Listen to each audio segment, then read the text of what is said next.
Good afternoon. And thank you to the two supporters that attended on behalf of Cam Newton and the Carolina Panthers. Both of you, thank you. To Miss Marilyn and to this podium and to the audience, it is indeed a privilege to be able to stand before you as a minister with an audience and a microphone. That's a dangerous combination. Thanks, however. Thank you, Ms. Kimberly Beal, our program director of the Cam Newton Foundation, Charlotte chapter. I'm here to talk for a few brief minutes about our foundation and somewhat about Cam. Here of late, my name has changed. I go from Cecil Newton. My name has changed now to Cam's father. Or in the mall, I hear so many kids calling me Mr. Cam. So I'm very privileged to be honored and to be associated with Cam. But long before Cam really burst on the scene, so much was really going on with our lives. Our lives was spiritually Christian-based. Our fundamentals were pretty much intact with what America stands for. I don't believe that things happen by happenstance. I believe that you can place yourself in an opportunity for such a time to be successful. And I'd go as far as to say this on record, that thank you to each of you. I don't know you by name, but this service over self motto is really gripping me at my heart. And it's very important to those of you who have done kind deeds and gestures throughout the many years and have not been given the thank yous that you outright deserve. Take it from me, Cam's father. I say thank you. Can you give yourselves a hand? I have one update to make on my resume, so to speak, and it was being married 25 years. I've actually been married 28. Time flies when you're having fun. And just in case it's being recorded and my wife finds out about it and I did not correct it, it wouldn't go over well with me back home. So I'm very grateful to be married to Jackie LaVon Wilder Newton for 28 years. Thank you. Who am I? I'm a basic person. I believe that character should speak for you. I think that you should put emphasis not always on yourself and on those who you know. There are challenges that we all face, and I think there are times to where we have to roll up our sleeves and adhere to challenges that's going to support and benefit others. I've got two quick notes or letters that I would like to read. I've got 10 minutes. Bear with me. I don't see a clock, so when you see Miss Beal standing up and using this gesture, I'll know to bring it to a close. The first is, what is it like to find a lot of stash of cash and return it? This was found in Reader's Digest. It was an afternoon of our new house, and I was in the workshop of the garage. I noticed a scrap of carpet sticking out of the ceiling. That was strange. I pulled on it, and it led me to an access in the attic. I grabbed the ladder and I headed up.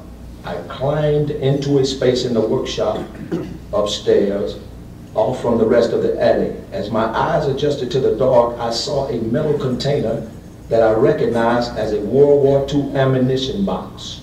My grandfather had used it to store tools. I opened the lid and freaked out at what I saw.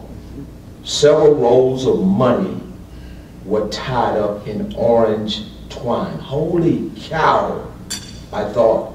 I found at least $800. Awesome. But there were more.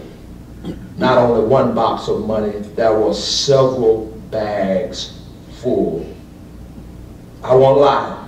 My first thought was this was a blessing from God. The means to fix up our house, the means to help adopt another child, and to fix and make life better for our children. When they were told, they were shocked, of course, not only about the money, but that I was returning it. Long story short, the guy found 45,000 cash dollars. As a Christian believer, I struggle with the mere fact to know what would I have done had I found 45,000 cash dollars in a new purchased house. This guy shows me that as an American, as a person who really is challenged to do the right thing, turns around and does the right thing. Here's a homeless man. You might have seen this last week in USA Today. Homeless man, long story short, on the street corner, shaking a can, asking for a handout. People notably contributed money to him. One particular young lady inadvertently dropped her engagement ring inside the cup. Some days later, it was returned. However, the impact of the whole story was, while he was homeless, there was a good gesture coming from him. And as it was coming from him, the whole state of the country turns out and raises $175,000 in his behalf. He now has a brand new home. He now is re-engaged with his family. And these are two success stories. The homeless guy was black. The guy who found the cash was white. There's good in every sector of our community. Are we thankful for that? Thank you. I would like to get to 2 or 3 talking points. Everybody wants to hear about Cam. Cam, talk to me about Cam. We don't want to hear you. Talk to us about Cam. Well, Cam is in travel now. I'm very excited about the mere fact that he was selected and chosen to play for the Carolina Panthers. There are some challenges that we do face. I am Cam's probably worst critic, but I am an adamant supporter. My son and I are connected at the hip, if you will, because I see what he goes through and I ride with him throughout the changes that he goes through in age. At 23 years old, it is my prayer every day that he continues to make good choices, good decisions. Long after I've played, and some of you guys have played, the social media and what society offers celebrities and athletes alike every day. You just never know what's going to really show up on ESPN or any other social media outlet. I pray for him every day. We talk here and there. I don't talk to Cam as much as I used to. So busy. But I was so glad to know that he decided on his own to go back and finish his degree at Auburn University. 2 semesters. He told me the other day, I had a big test last week. Don't really know how well I did. I said, hang in there, son. Because it would have been easy to just go to school, wound up getting drafted as he did, and never look back. But part of our initiative and our foundation is about learning. So he needs to become a living example of what school is really like. Keeps you grounded. Money is one thing, but character and staying grounded to the everyday citizen is important to our well-being. I hope he passes this test, so to speak.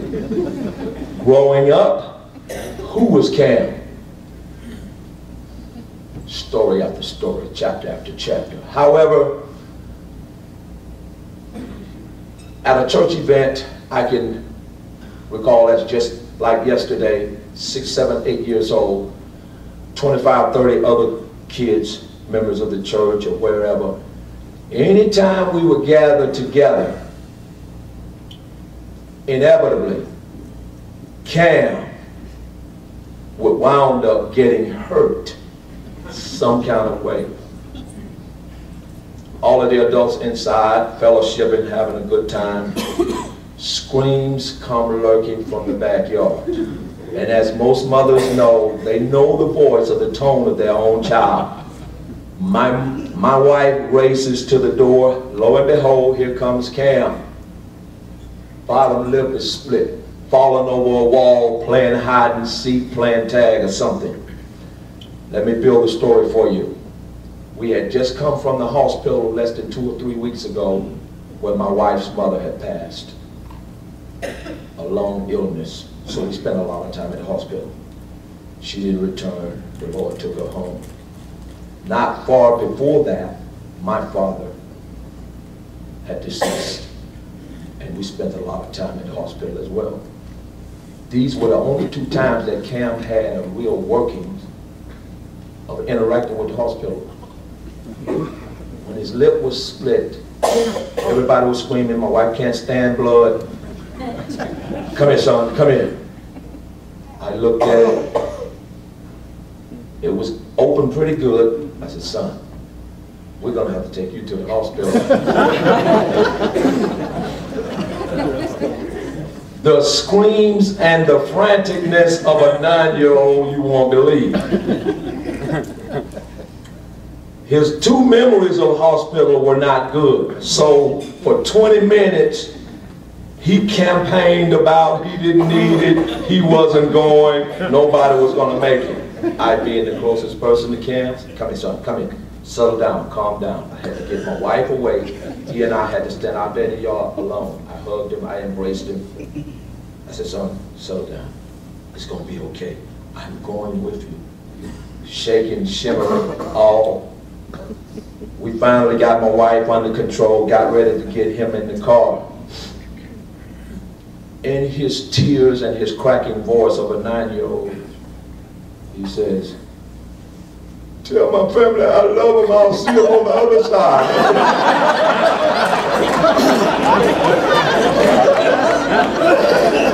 He didn't expect to come home.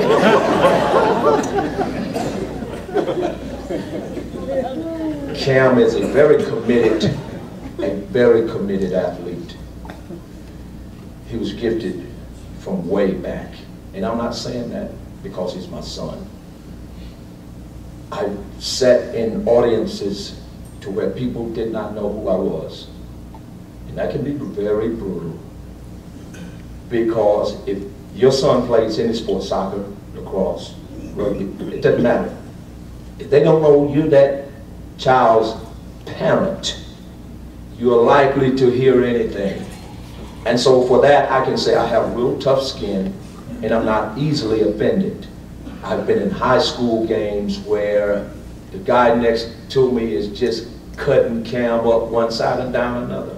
We've learned to live with that. I've taught him how to persevere against naysayers and against unwelcoming environment. And up until a certain point, he's been quite successful. I'm proud of that. I'm more so proud because he ultimately wants to make an impact in the community. It's really not about the money at this particular point. Now it's about making an impact, making a difference, which leads me to the creation of our foundation. The Cam Newton Foundation principal motto is everyone matters. From that insignificant person who is going to sweep up after we leave, who served us, that person at the airport who we'll never have a direct engagement with, or the highest ranking individual in this room. All of us matter of some sort or another.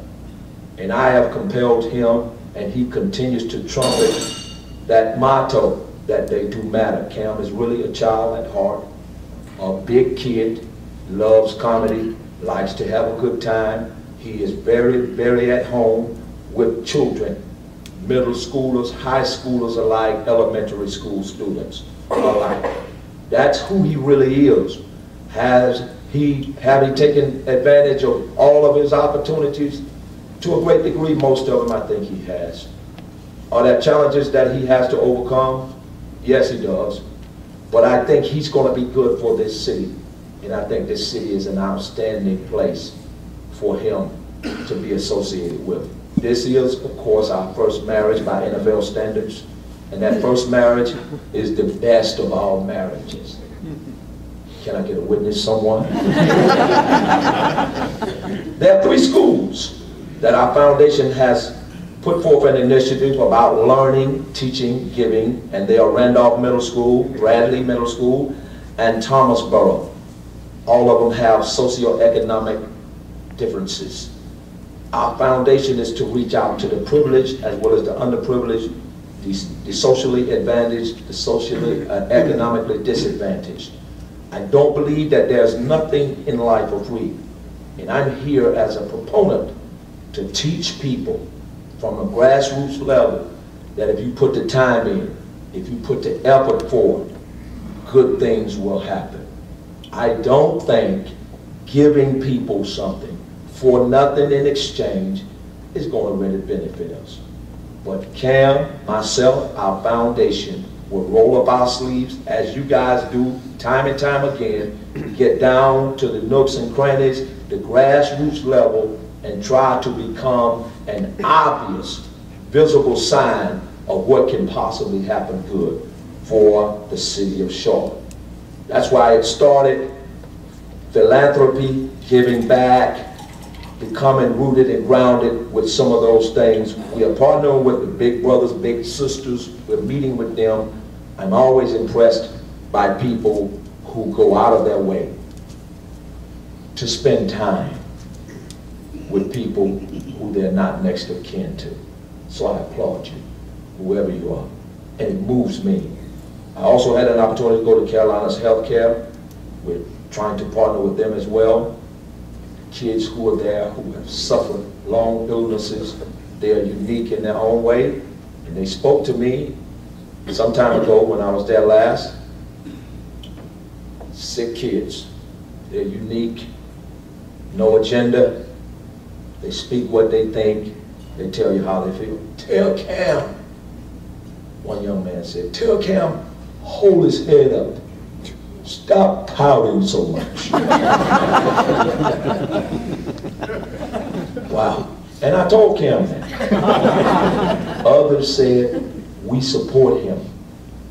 Here are sick kids who have their own sets of challenges.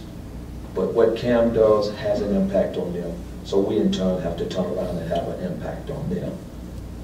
As I go through some of my notes, I'm pretty much at the end because I don't want to take up too much time. But I'm here for the long haul. I would like to be welcomed back as readily as possible, if for no other reason than to observe the menu, of course.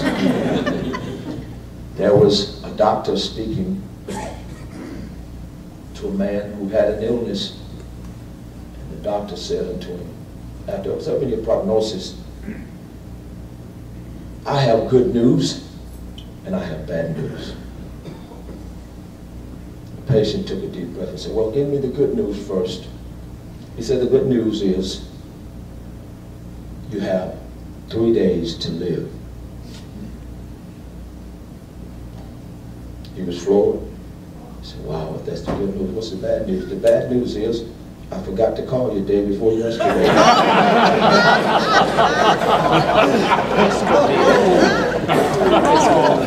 Thank you to the Rotary Club. Are there any other questions? Would anybody have any questions for a couple of minutes?